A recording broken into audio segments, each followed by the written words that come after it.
over to you. Okay, well, good evening, everyone. Good afternoon, rather, and welcome to this event. We're thrilled that you could be here with us today. Thank you for that warm welcome and warm introduction, Rebecca. And for the sake of timing and keeping on time, we'll just go to the next slide, please, and we'll ask David to start out by introducing yourself, please, to take a minute or two for that, and then we'll get to the questions. All right, how is the sound? We had some trouble before. You're coming through loud and clear, David. Okay, well, I'm David Robinson. I'm a now retired professor of economics from Laurentian University, where I taught for 33 years. All of that time, and quite a few years before that, I taught policy issues, economic policy issues. The last 10 years, I've focused a great deal on environmental economics, carbon tax, and that kind of policy. I have a long history with politics. I probably have 45 years in the NDP before I decided that we needed a much stronger push on environmental issues and, in fact, the climate crisis that's coming down the track. So that's what puts me here. I have a long record of making contributions to the community. I mean, I'm not going to try to convince you I'm the best candidate, because I don't think I really have to. I started the School of Architecture. I really helped get the Mining Supply and Services Cluster launched. I've been on various arts groups and so on. So I have a really solid record. But my main point is you're not voting for me because you're not going to get me. You cannot have me as your representative. So what I'll be focusing on when I get a chance is why you ought to vote Green in a situation when you can't get a Green MP. Well, thanks, David, and I think that's probably a really good segue into that first question that we'll begin to look at some policy. So we know that Bill C-12, the Canadian Net Zero Emission Accountability Act, requires the setting of national targets for the reduction of greenhouse gas emissions in Canada, with the objective of attaining a net zero emission by 2050. The targets are to be set by the Minister of the Environment for 2030, 2035, 2040, and 2045. And we know that the bill is passed, and that leads us to the actual question, which is, whoops, I think we got to go back one. There we go. So could you speak to a couple of these points about C-12? First of all, defend how your party voted on this bill. Secondly, how might you have voted, and how would you have made this policy better if you could? I don't think there's anything to defend. The bill is a good start on something that's absolutely necessary. It falls far short. The biggest criticism of this bill is the notion that we can wait to have these updates. So there are a couple features of it. One of them is that the targets are too low. These targets are actually Green Party targets from 2015. So we're glad the Liberals adopted it and it got through Parliament with the support of the NDP.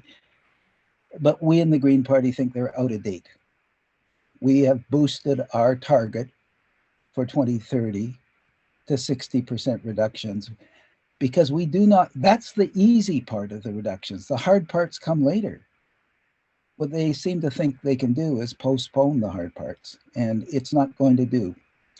The simple fact is that the last year has taught us the crisis is coming faster than anybody thought when we made up our 2015 targets.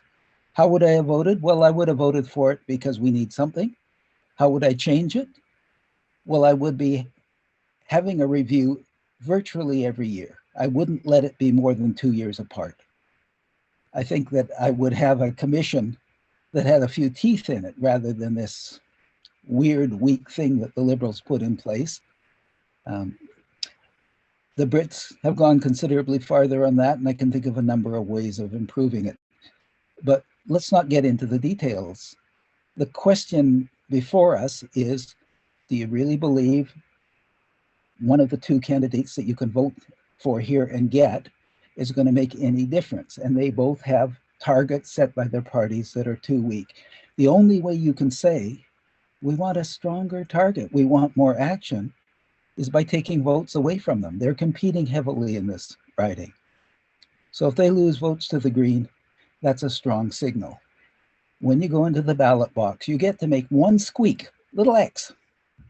It can mean, gee, I like all those things you have in your policy, Vivian or Nadia, maybe, and I think maybe you'll do good things. Or you can say, I want more action. One is a vague statement, one is a clear statement. Thank you. All right, let's move ahead to the next question, please. So here we're looking at Bill C-15, which is about enshrining the United Nations Declaration on the Rights of Indigenous People under national law. And this declaration states that Indigenous peoples have the right to conservation and the protection of the environment and the productive capacity of their lands or territories and resources. So that bill isn't passed and is also now the law of the land.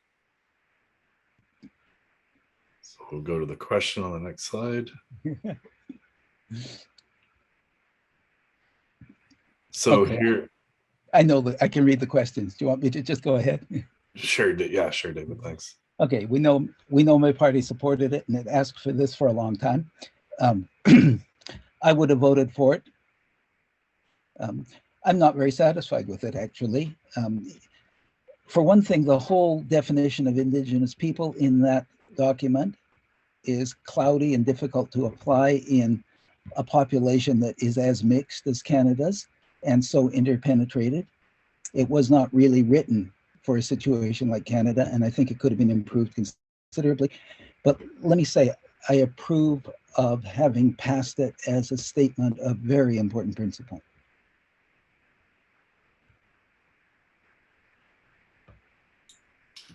Okay, thanks. Let's go ahead to the next slide here. All right, so here we're looking at C-230, the National Strategy to Redress Environmental Racism Act. This is a private member's bill that would develop a national strategy to redress the harm caused by environmental racism. That's passed the second reading, but it's not become law. So let's go ahead. And there's 3 questions for you related to that.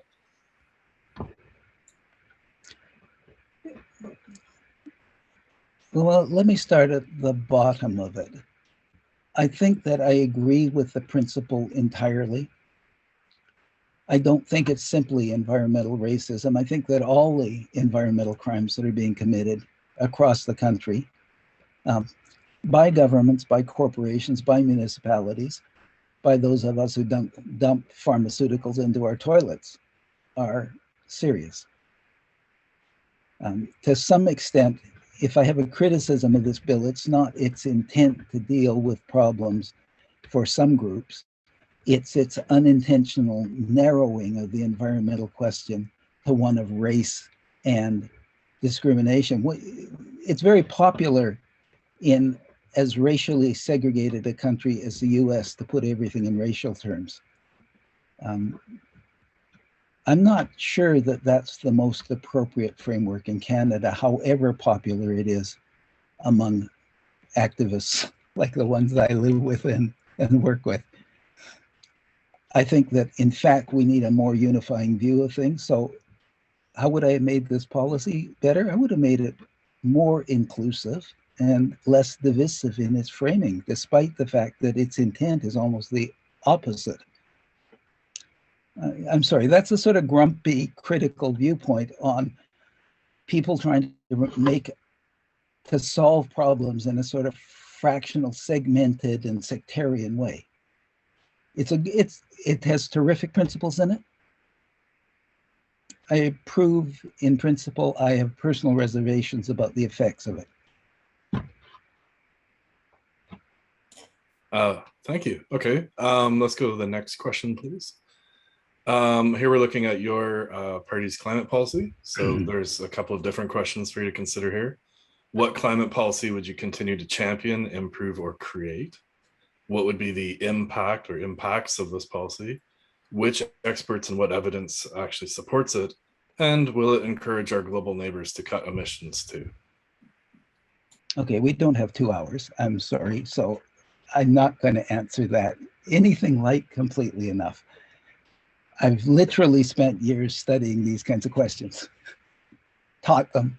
Um, and one of the problems that anyone who's taught knows is that the more you study something, the harder it is to give a short answer. Absolutely critical. And people, I don't think, quite understand how important border adjustment taxes are. They're becoming popular. They've been part of our platform for a long time. The thing about border adjustment taxes is we start to put pressure on the rest of the world. And we make it easier to have higher carbon taxes and to act more dramatically within Canada. Right now, the lack of trade fairness essentially means that we are restricted in what we can do in terms of climate policy in Canada. And so I'd make that one of the #1 fights. I would want to see updates on our progress annually from an independent authority in Canada, one that was made up entirely of qualified scientists. I think what we have in place is a nice step in the right direction if it had been done 10 years ago. I'd be pushing to move the targets up. And in particular, I would be pushing to increase electricity production radically. I get a lot of people mad at me for saying we cannot get to the level of electricity production we need without also including nuclear power. That is a position which is contrary to my party's. It's not contrary to everybody in the party, but it's not our policy. We've had a policy of being anti-nuclear because of its possible connection with nuclear weapons since the 60s. I and many people with technical background think that that's a mistake, that we're actually making it almost impossible to meet our targets. As I mentioned, the last one, will it encourage our global neighbors to cut emissions? I raised that first because I think that's an extremely important one. The question of border adjustments. I want to say that the legal opinion leans pretty heavily towards the view that it's legal and that we can do it unilaterally. And I think it's a matter of government cowardice on the part of the Liberals and ignorance on the part of the NDP that they aren't calling for unilateral border adjustment taxes. I think the world would follow. They're already leaning in that direction. The Europeans will go that way soon. There's no harm in jumping ahead on this. There is harm in delaying it. Now, we can go through lots of other specific policies. I'd like to see much sharper targets for when we're going to abolish the use of internal combustion engines. And I would like to move that up and set a target that is genuinely painful. Because once that happens, you start getting a decent share of the electric car market. As long as you have a target off in the future, this whole process goes slowly. I would like to see our government say, we are going to kill the oil industry. Kill it, not take the subsidies away. We should have done that 5 years ago. We've been proposing it for a long time. I would like to see the government admit in public that the fossil fuel industry has to die. That doesn't mean we can't use oil for a few things, maybe even plastics if that works out, but no more burning fossil fuels, and that has to be an explicit target of our government. Okay. Well, thanks, David. And I do appreciate, up to this point, you've been very brief in your responses and helping us to stay on time. So I appreciate that. We do have about another 5 or 6 minutes before we shift to our 2 audience questions. So with that said, I mean, you've touched upon a number of these questions, and like you said, you put one of them, you addressed, the question of the carbon tax first, so that you addressed the 4th question first, which is fine. But I just want to know, do you want another minute or 2 to highlight anything else that you want our viewers today to know about your the Green Party's policy? Because we do have another minute that we could dedicate to that, a minute or two. I would like to say that our policies on climate are generally significantly stronger than those of the other parties. And our policies on most other things aren't much different from the other social democratic parties, the Liberals and the NDP. They're not much different. Canadians are surprisingly close on social issues. We're making some progress. We've got a lot more progress to make. But if you go across the platforms, they're just variations for the most part on the same issues. You're not going to get a Green government and you're not going to get a Green MP, but you can say, I want more action on the one issue, on the brand of climate. This is our territory, and when you vote Green, you are saying, not, I want something done about this issue and I want a little tax rebate on that. You're saying, first and foremost, let's ramp up climate action. That's what the X means. Okay. Well, thanks. And again, for the interest of staying on time, we do have to shift to our two audience questions. So I'm comfortable with being rushed. Okay. So these are local questions that, pertain to pressing issues right now. So first of all, we know about the globally significant Wolf Lake old growth red pine forest, which is under threat from mining exploration. We also can talk about the Laurentian University Green Space, which we know is one of the most important community green spaces in Sudbury, and which is also essential to the watershed, lake, and drinking water health. And that's at risk from the LU insolvency that's occurring. So the question then from this audience member, and I believe we got this one through Facebook, if I recall correctly, will you commit to protecting these green spaces, and what actions will you take to do so?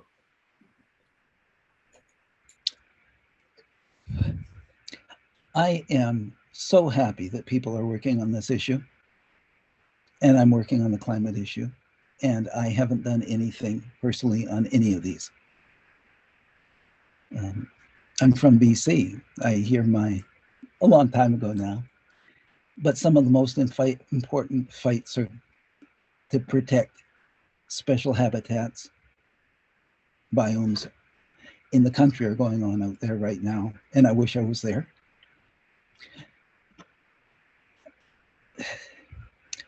I am not going to be lobbying. I'm not going to be elected. Let's be honest. So my view on this, it doesn't really matter. I can only express a personal opinion. I think it's terrific that people are fighting for it. I approve of it. I'll donate a little bit of money at one point or another to one or the other of these, but my focus is somewhere else. I think there's an issue that's bigger, at least for me, thinking about my grandchildren.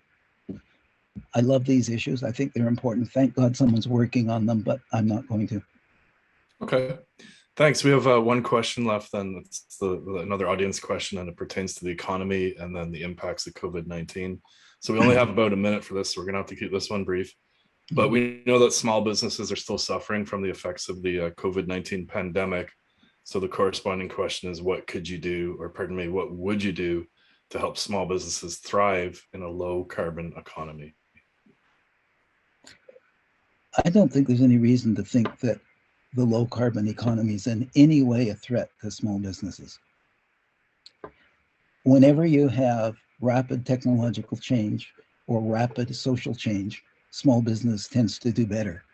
So small business ought to be excited about moving towards a low carbon economy.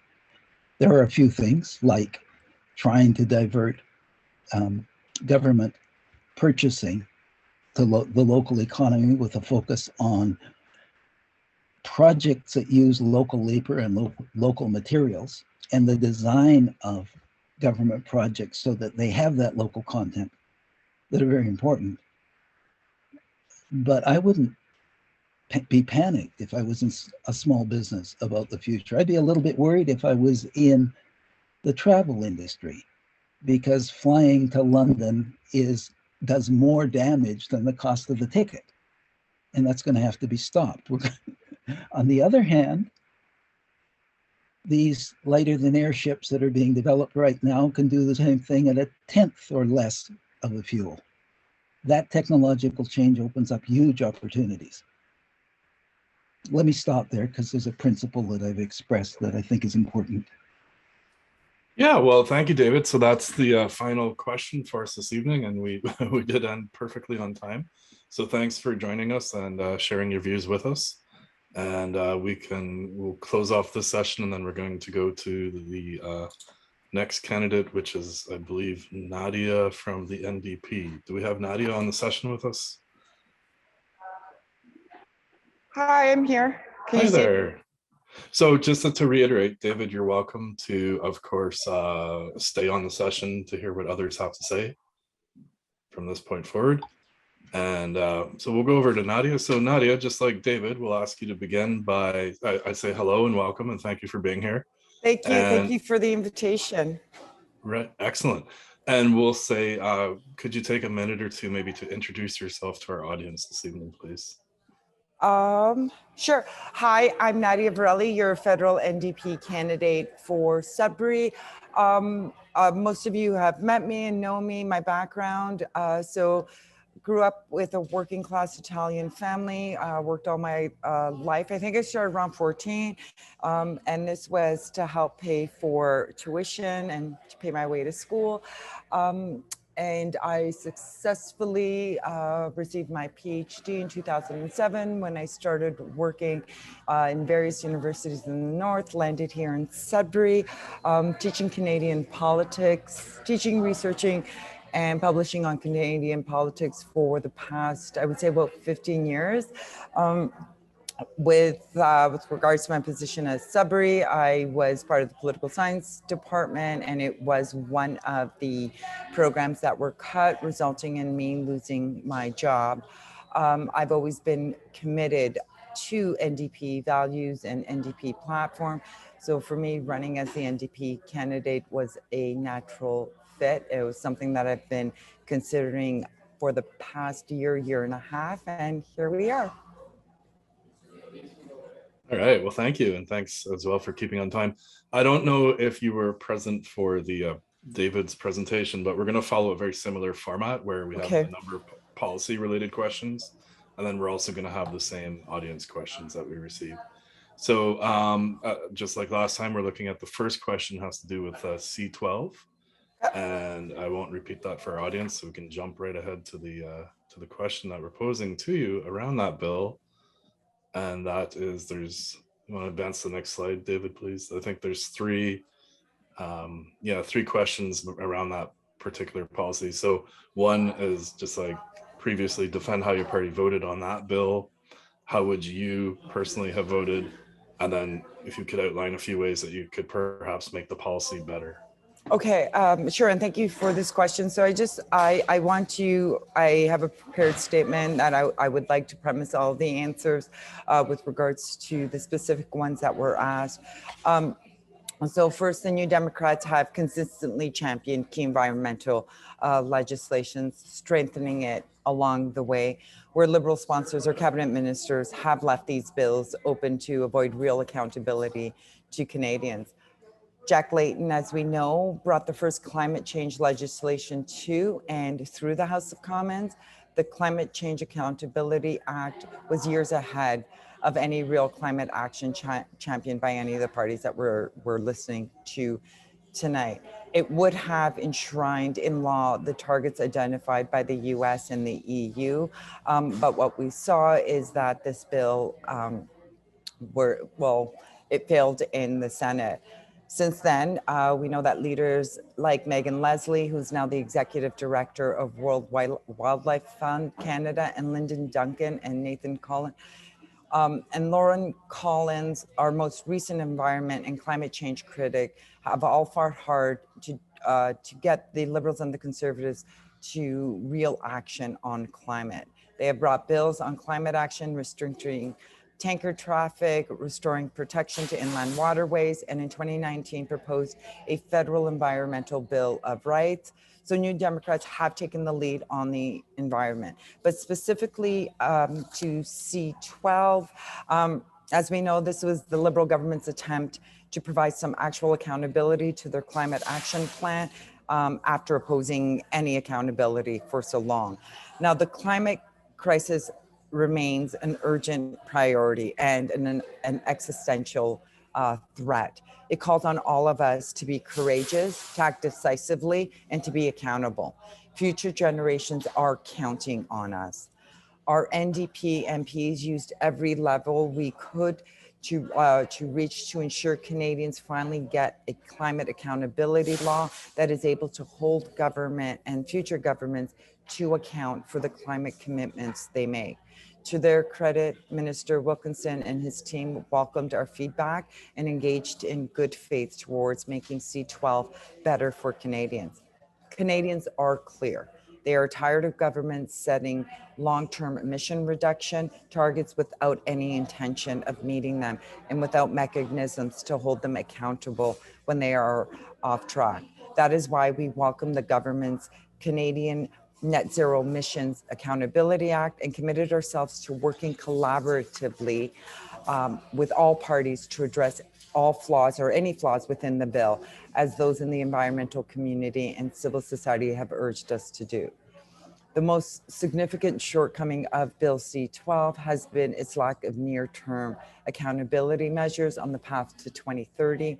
That is why during the clause-by-clause committee, the NDP will be proposing amendments that the government has agreed to support that will put in place a 2026 interim emissions objective, as well as progress reports in 2023 and 2025. We have also jointly agreed to a number of other amendments, like making the advisory body more independent, reviewing the 2030 targets in 2025, and enshrining the role of Indigenous knowledge. From the beginning, our objective was to ensure that Bill C12 provides more than just empty words. With these amendments in place, the New Democrats feel the bill can now play a meaningful role in providing the accountability measures Canadians deserve. In order to avoid this bill suffering the same fate as Jack Layton's bill, we will work in good faith to ensure the bill is sent to the Senate before the end of the session. Okay, well, thank you. Let's go ahead then to our next question around policy. So here we're looking at C15, and this is the same set of 3 questions related to this one. If we want to just go ahead and jump to the next slide. And so again, it's about how you voted, or pardon me, how you would have voted and how your party voted and how you could possibly make the bill better. So as we know, C15 is a rework of Bill 232, sponsored by former NDP MP Romeo Saganash from Northern Quebec. Romeo's bill was approved by the House, but senators did delay the vote on the bill so long that it died when the Liberals' first mandate came to an end. We support following UNDRIP, and yes, we will continue to support real reconciliation. And our plan goes further in our support of reconciliation. We have our plan laid out on what reconciliation means for us. So we believe and we will advance self-determination. We are committed to working with Indigenous communities where we will co-develop a national action plan for reconciliation. The goal is to ensure that Canada's laws, policies, and practices are consistent with Canada's Human Rights Commission commitments, including UNDRIP, and also including land rights, cultural rights, and right to self-determination and self-government. We will also continue to respect and recognize treaties, including Inuit right to self-determination. In our commitment to true reconciliation, we understand that this begins by acknowledging Canada's colonial history of genocide and stolen lands. Further to that, in addition to the recognition of self-determination, we also recognize self-determination of Métis and will pursue government-to-government, nation-to-nation negotiation. Thank you. Thank you, Nadia. We'll go to our third. Sorry, I'm like rushing a bit. Like it's been like I'm in and out of canvassing, and that's why I rushed into the meeting a little later than I had hoped to. So I do apologize, and I will breathe and try and speak slower. Yeah, I mean, just to give you a check, I mean, there's we have about another 14 minutes or so. Okay. And there are those two really interesting audience questions coming up.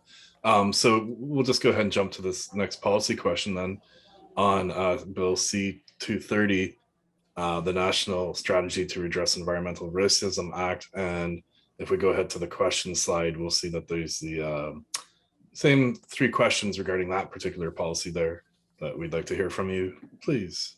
Thank you. So as we know, C-230 would require the federal government to collect data on links between environmental hazards, race, socioeconomic status, health, and compel the Environment and Climate Change Minister to develop a national strategy to address the harms caused by environmental racism.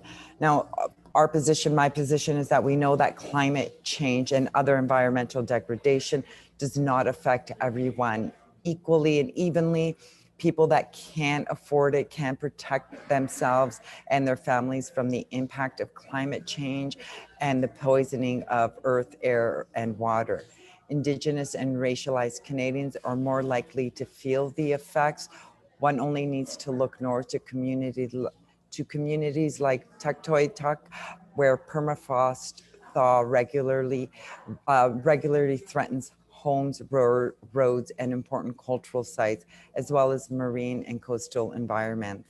This is having a profound effect on Northern and Indigenous traditions, especially for those who rely on the land, sea, and ice for their livelihood, and is environmental racism in action. Bill C-230 intends to help us quantify this impact across Canada. New Democrats supported this bill at second reading and improved it during committee hearings to give it teeth that the Liberal sponsor failed to do. We called for the collection of data on links between race and environmental hazards by changing the word may to must to ensure data collection takes place. And we know the importance of words. Changing it from may to must compels the government to collect the data that we need to address this in any meaningful way. The bill was also changed to include environmental justice and is now renamed a national strategy respecting environmental racism and environmental justice, with text amended to include the promotion of efforts across Canada to advance environmental justice and to assess, prevent, and address environmental racism. We would have voted in favor of this bill when it came up for third reading, but as you know, Justin Trudeau called this election, which meant the bill died at the table. I look forward to supporting this bill enthusiastically in the next House of Commons. Thank you. So the next set of questions then allow you an opportunity to talk about your party's policies, environmental policies, climate policies, and highlight particular aspects that you would continue to champion, improve, or create. What are some of the impacts of your policy that you anticipate? What kind of expert advice and evidence would support your policy? And will it encourage our global neighbors to cut their emissions too?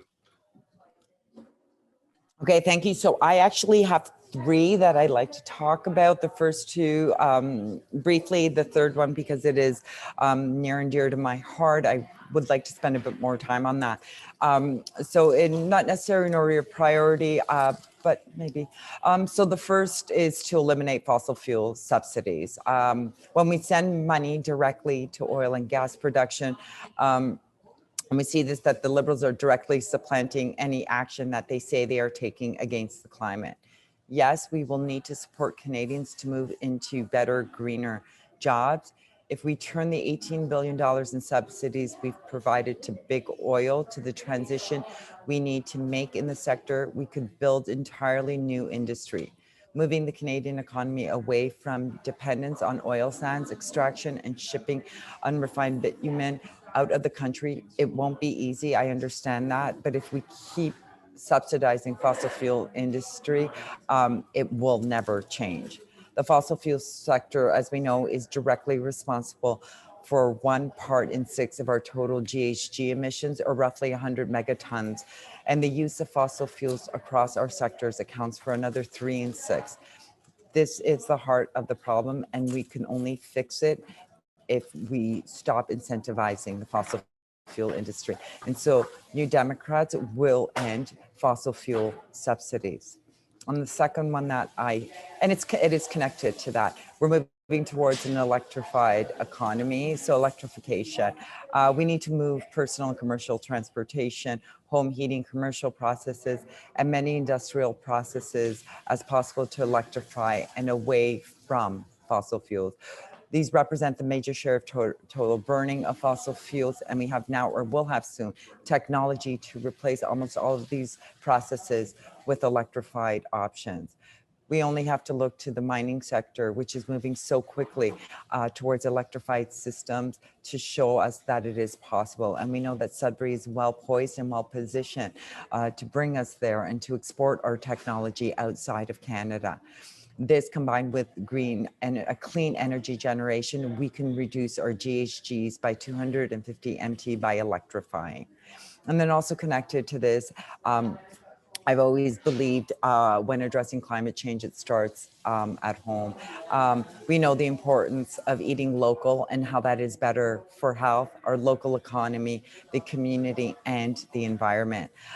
Just a few weeks ago, I visited the Flour Mill Community Farm and was happy to see the hard work and dedication of the youth in the community. They were there learning how to garden, the importance of eating fresh and local, and helping to feed their community.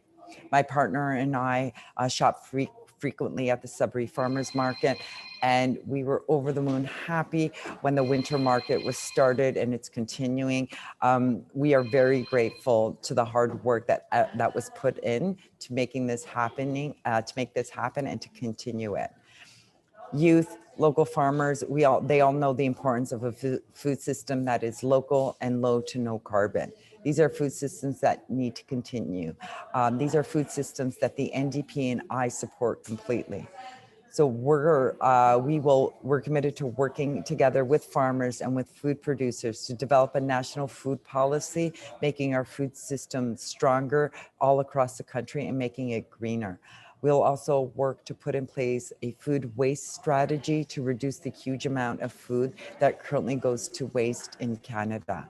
Further, the NDP will support and does support Indigenous food sovereignty, working in partnership with First Nations, Inuit, and Métis communities to expand access to healthy food, including traditional and country food. Working together with Northern communities, we're committed to reforming the Nutrition North program to improve food security for Northern families.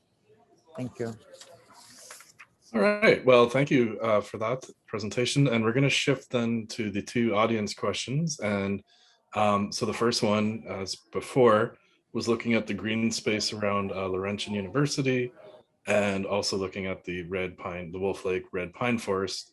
So the question related to those 2 topics is, will you commit to protecting those green spaces, and what actions could you take to do so? So I'm on record of saying this in the past, and I will do so again. The LU green spaces are very special and important to me. I use them often daily, and it weighs heavily on my heart that they're being considered. They shouldn't be monetized. They should remain. But on that, we are committed to the LU green space. Do it as the candidate for the NDP, do it as your MP, but do it also as a fellow Sudburian citizen. Further, the NDP is committed to the protection of our land and our water, safeguarding our outdoors to ensure better quality of life for all Sudburians and all Canadians. This includes enshrining in law an environmental bill of rights, protecting 30% of our land, fresh water, and oceans by 2030. We will do so by working together, putting into action the United Nations declarations on the right of Indigenous peoples, as we've talked about, in our collective fight against the climate crisis.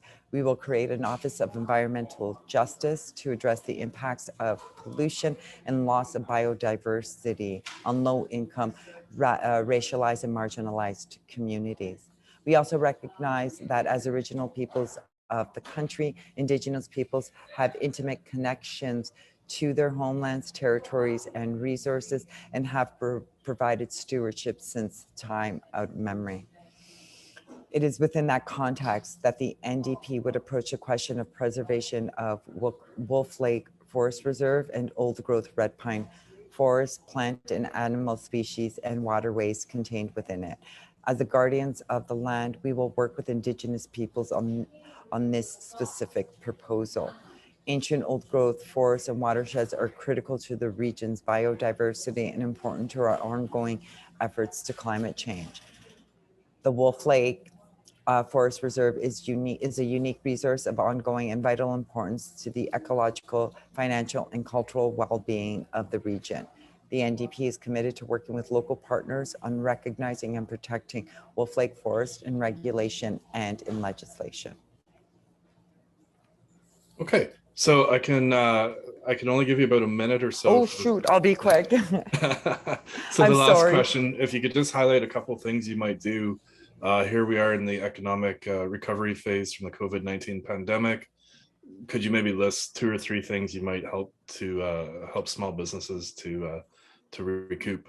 So the NDP is committed in investing in people, and this means investing in small businesses. We know our record in extending and getting small business subsidies. This will continue because we know the path to recovery is working with workers and small businesses to rebuild our economy. But listing quickly, we will strengthen and modernize the Investment Canada Act. We will scrap the Invest in Canadian agency and create iCanada. And with our Canadian food strategy, which I talked a bit about, we will address regional needs and priorities by investing in our agriculture and our community needs. Wow, nicely done. You really kept that one on time. Well, okay, Sorry thank you, about Nadia. that. Thank you. Right. Yeah, thanks for joining us this evening, and we will close off that session. So thank you, thank Nadia. you, and thank you for everyone for the invitation. Sounds good. Wonderful. So let's see if we have Vivian Lapointe on our session here with us this evening. And as before, Nadia, if you wish to stay on, you're of course more than welcome to observe for the rest of the session. So hi there, Vivian. Can we just check your audio? Can I hear you? And I can hear you. Can you hear me? Perfect. Excellent. Thanks. So if David is there, can we go ahead and advance to Vivian's slide? There we go. Thank you, David. And so Vivian, just like everyone else, we will give you an opportunity to take a minute or two to say hello to everyone and to introduce yourself. Thank you. Well, I want to thank you for providing me this opportunity to engage with you this evening. But I first want to congratulate Sophia Mathur on being recognized as this year's International Young Eco-Hero for her advocacy as a climate change activist. Well done, Sophia. I am not an environmental special scientist, and I acknowledge that I have much to learn from the very people who are on the Zoom call tonight. But that does not mean that I cannot be an effective and formidable agent. I will listen to the advice of climate change activists and scientists, and I will listen to the bold ideas of young people. And I will voice these clearly and loudly as your representative in Ottawa. Climate change is a great threat to humanity. And when I think about the pandemic and the very real threat to the human race that presented, and how all levels of governments, communities, specialists, workers, and everyday citizens all across the globe came together against the threat of COVID in such a short order of time, I can't help but wonder what we could accomplish if we turn that same razor-sharp focus and energy to protecting our environment. Sudbury, for me, is a perfect example of what can happen when a community comes together around a common cause. We are globally recognized for our greening effort, and I have no doubt that Sudbury will continue to emerge as a world leader in environmental sustainability. Thank you. Okay, thank you for those opening words. And so you've been provided with the 3 policy related questions. So the first one pertains to C12, the Canadian Net Zero Emissions Accountability Act. And then we have a number of specific queries about that particular policy, which are on our next slide. So they are, whoops, we'll go back one. There we go. So in regard to C12, we want to defend how your party voted on that bill. How would you have voted? And thirdly, how you could have made the policy better if you could. Thank you. So I will tell you that the Liberal government voted unanimously on all the bills. So I will give you that answer right off the top. In terms of Bill C12, that is our plan to achieve net zero emissions. It requires targets to be set and targets to be tracked every 5 years. And that is our built-in accountability for reaching that goal. And the way we are tangibly doing that is we put a price on polluting. It was a very the tough but necessary decision that the Liberal government took. And we are glad we did, because had we not, we would have not been able to meet targets. We require half of new car sales to be zero emission by 2030 and all car sales to be zero emission by 2035. And we're making it easier to purchase zero emission vehicles with a $5,000 rebate. We're also providing rebates for homeowners to upgrade their homes to be more energy efficient. And we're phasing out fossil fuel subsidies by 2003. We recognize the harmful impacts, and we do have a plan to phase them out. We'll cap oil and gas emissions at current levels to ensure they decline from now on, with 5-year targets again to stay on track and to be net zero by 2050. And we're committed to achieving our 2030 climate target of reducing emissions by 40 to 45% at 2005 levels, which is in line with where science says we need to go. And we will reach net zero by 2050. Again, I will say that when the community comes together, amazing things happen. And I look at Sudbury and our regreening efforts as a perfect example of that. Okay, thank you. So the next set of questions then relates to Bill C15. And so if you go to the next slide, we know that you stated previously that your party voted in favor of all 3 bills, so we don't have to cover that question. But if you don't mind addressing the other 2 questions about how you could perhaps improve the policy and how you personally would have voted. Thanks. So the Liberal government, and certainly I, support the rights of Indigenous peoples. And the government passed the act earlier this year to ensure that these principles could indeed be implemented.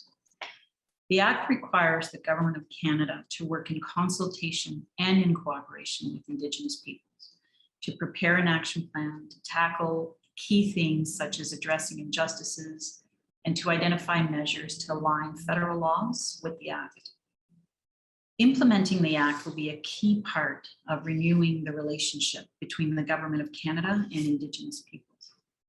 I support this effort and the important work that needs to be done on reconciliation. The rights of Indigenous people include rights and titles to their land, and it is vital that this be respected. Self-determination should also be respected about what happens in their territories. I believe a whole of government approach to the Act is required. And in fact, I would like to see it included in every cabinet minister's mandate letter, not just the Minister of Environment and Climate Change, but every cabinet minister's mandate letter. The Liberal government is committed to conserving more lands and inland waters, and Indigenous-led conservation will play a central role in this effort. We need to respect and incorporate Indigenous traditional ecological knowledge, very important. They have a deep knowledge and understanding of land management. They understand changes in the lands, waters, and ice in their territories. The Liberal government has committed $340 million in new funding to specifically support Indigenous leadership in nature conservation. And these funds will enable the expansion of the Indigenous Guardians programs, as well as set up additional Indigenous protected areas. Okay. Thanks. And so we will shift to our third examination of a policy question. This one is C230, the National Strategy, to Redress Environmental Racism Act.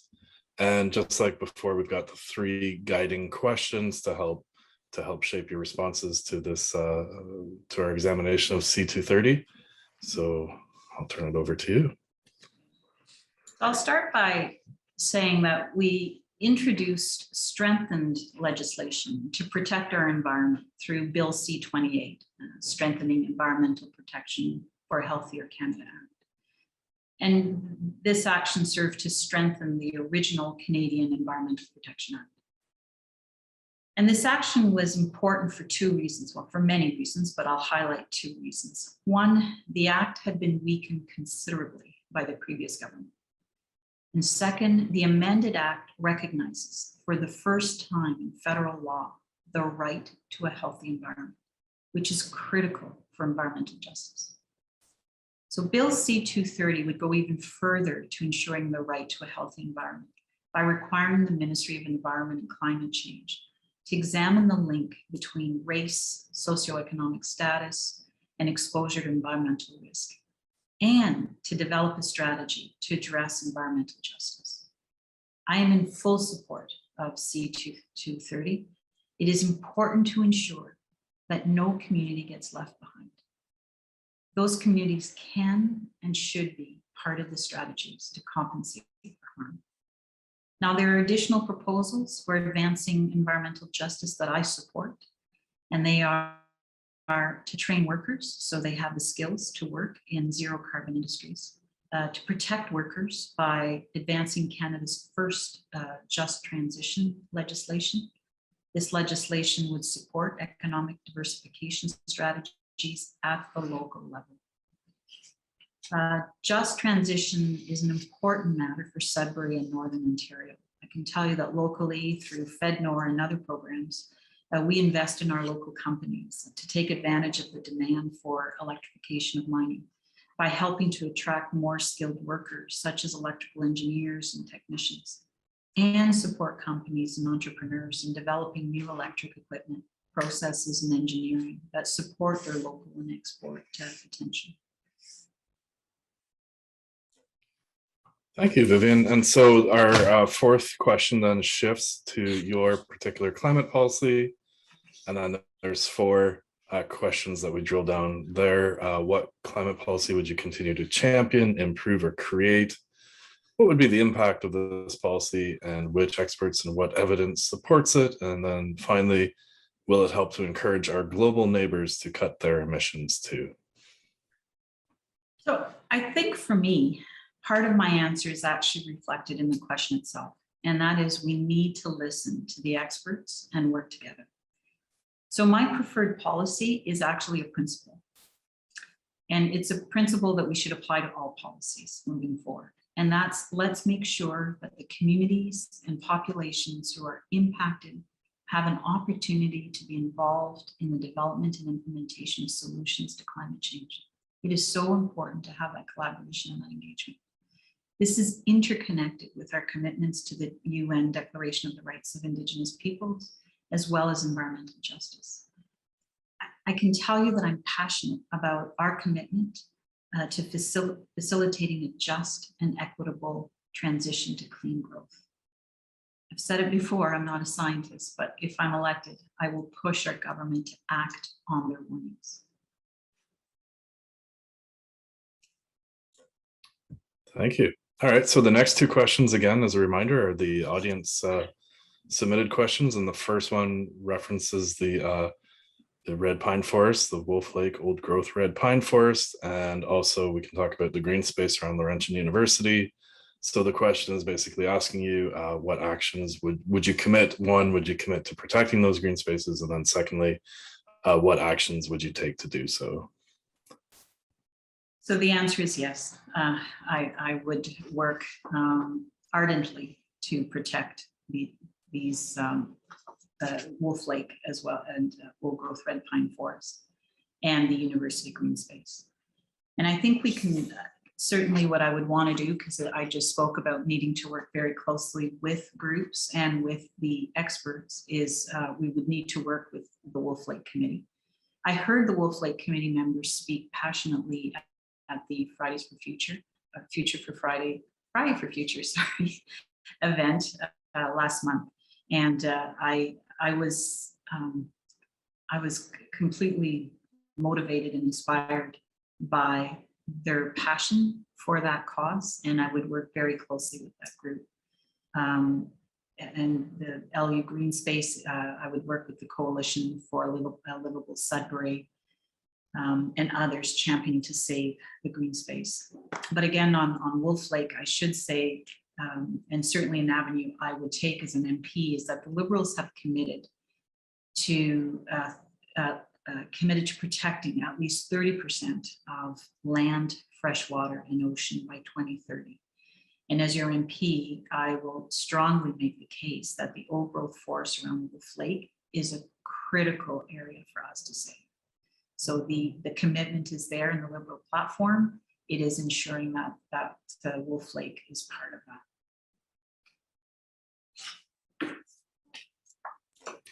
All right, well, thank you.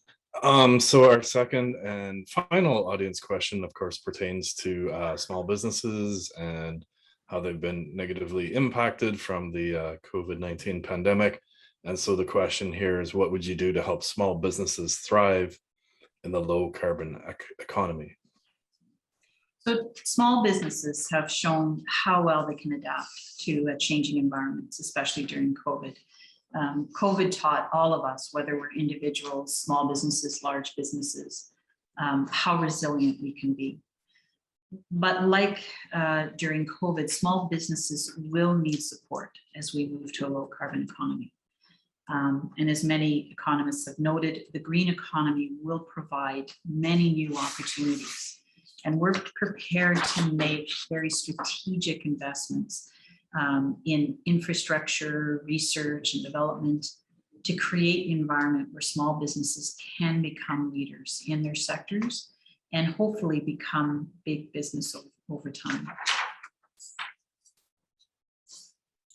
Sounds good. Thanks, Vivian. And so you actually have come in under time. So just to be absolutely fair with all three participants, if you want to take a few more minutes to highlight any particular message for our audience tonight, we can certainly afford you a few more minutes right now. Otherwise, the team, if there's any audience questions that you want to feed through to me that I can relay, you can put those in my private chat or text them. But yeah, so you have about 3 to 5 minutes if you wish to highlight anything else for the audience. So for me, there are other important topics that we didn't have a chance to mention tonight, and I'm glad that we have time to do that now.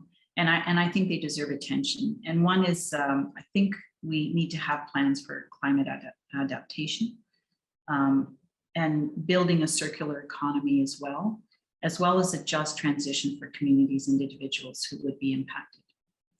So I also want to express some of my own personal thoughts and beliefs with you tonight. And that is, well, let me start by telling you what I believe climate change is and what it isn't. So first, climate change is real. And second, it is not a fringe issue. So, and that is because climate change and the environment relates to almost everything. Human health, economic growth, social and cultural inclusion, education, infrastructure, and physical capital. They are all related and impacted by climate change. And climate change affects everyone, everywhere. But it is immensely important for us to acknowledge that some people are more negatively impacted than others. And climate justice tells us that those who did the least to contribute to the problem are often hurt most.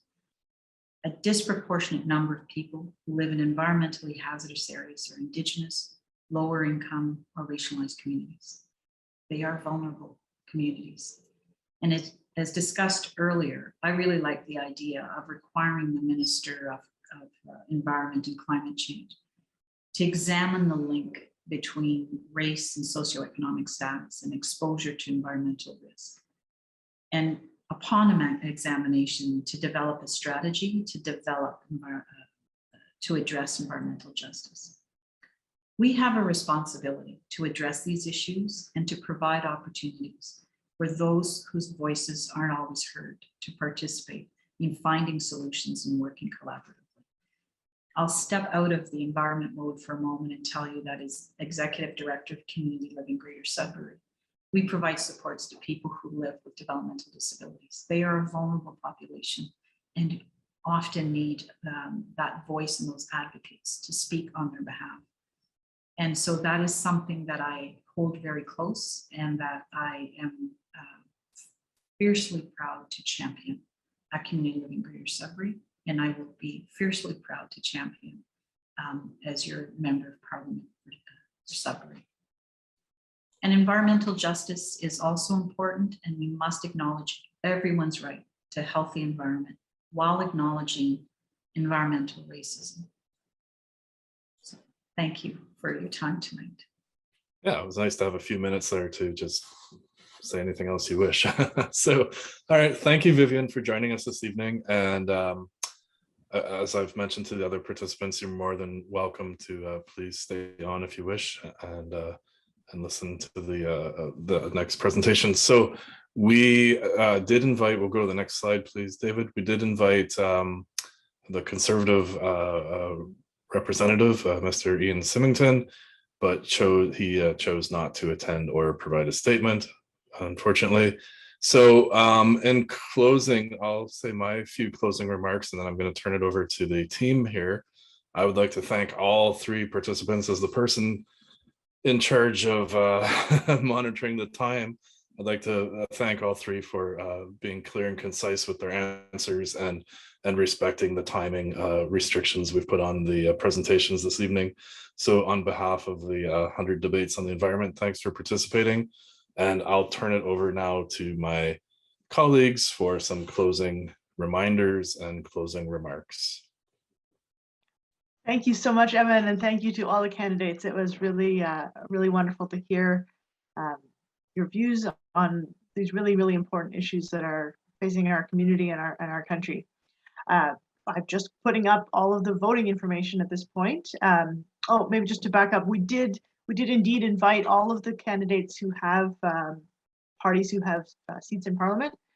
Just for the sake of time, the federal leaders debate is tonight at 9 p.m. So we wanted to make sure we got both of our ridings done before that time. So we did not extend invitations to parties and independent candidates who do not have parties in seats in the House. So that's how that was decided. It was just merely a timing issue. But election day is coming, September 20th. Elections Canada will know where your poll location is. Advanced polling days start. There's been some already, and no, start tomorrow. Start tomorrow. So you can still do that. You can still vote by mail. You can vote at any Elections Canada office. We really would encourage everybody to go out and vote. And then that's it from us. And we'll be starting up the Nickel Belt debate in about 10 minutes. So we've heard from all of our Sudbury candidates who chose to be with us tonight. And thank you very much for being here. And we'll be starting up with Nickel Belt about 7:15. So we'll if anybody wants to stick around for that, we'll see you then. And thank you for coming tonight.